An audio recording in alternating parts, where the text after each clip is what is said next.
सब दिन से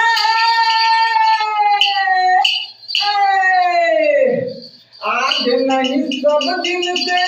ये चले आवत चाल चलाना भतार